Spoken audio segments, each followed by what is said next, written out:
Chapter 5 told you the short version. An availability payment pays for the asset being ready, not for how many people use it. True, but that sentence hides the entire contract. The real question isn't whether the asset is available. It's who decides that, by what formula, and how much money actually moves when they decide it isn't. Most availability payment contracts borrow a mechanism the UK's PFI program built, unitary charge abatement. A periodic charge shrinks whenever the asset misses contracted standards. Each functional unit, a ward, a road segment, carries its own weighting, so critical failures cost more than minor ones. Deductions escalate under a ratchet.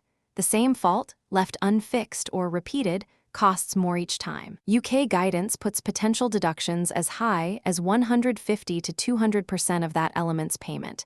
Capped at 100%, the operator loses the fee, not cash out of pocket. That leaves one judgment call: what counts as unavailable? Contracts split it into two tests.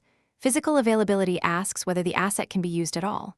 Condition and performance criteria ask whether it meets standard while in use: a road that's open but full of potholes, a ward that's staffed but understocked. A rectification period means a fault only triggers a deduction if it isn't fixed inside an agreed window. Below that threshold, the asset is deemed available even with something wrong. A burnt-out bulb shouldn't threaten revenue, but a closed lane at rush hour should. Here's what that looks like in practice.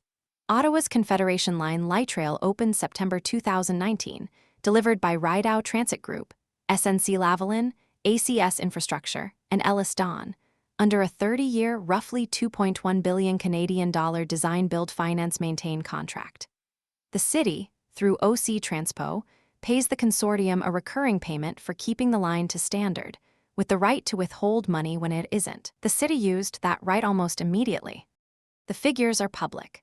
Between late 2019 and mid-2020, the city withheld payments over wheel-flat and arcing faults pulling trains out of service. By 2023, after a 28-day shutdown from a wheel-bearing defect and 2 freezing rain failures, OC Transpo withheld $15.1 million Canadian in 1 year, offset partly by $3.1 million on replacement buses. A public inquiry led by Justice William Hourigan examined the disputes, including how availability itself was calculated, before a 664-page report in November 2022. The city and consortium later settled several disputes, including retroactive payments back to 2019. Here's the limitation the methodology creates on its own. In the UK, where this system originated, the National Audit Office found that in 2008 and 2009, 53% of NHS hospital trusts running PFI contracts applied no performance deductions at all. The rest deducted only a small fraction of what they owed. A later analysis found NHS trusts deducted just £17 million for underperformance in 2016-17, about 2% of that year's PFI payments. The formula can be precise on paper: weighted points, ratchets, rectification windows, and still not bite, because monitoring goes under-resourced or operators learn to sit just above the threshold. So here's the takeaway.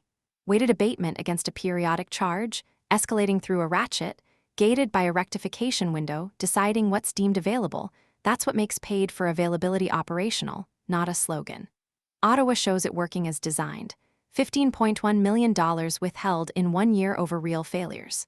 The UK evidence shows the same mechanism can also sit unused. A formula only works if someone actually applies it. That's PPP Deep Dive. Availability payments, subscribe to follow the series.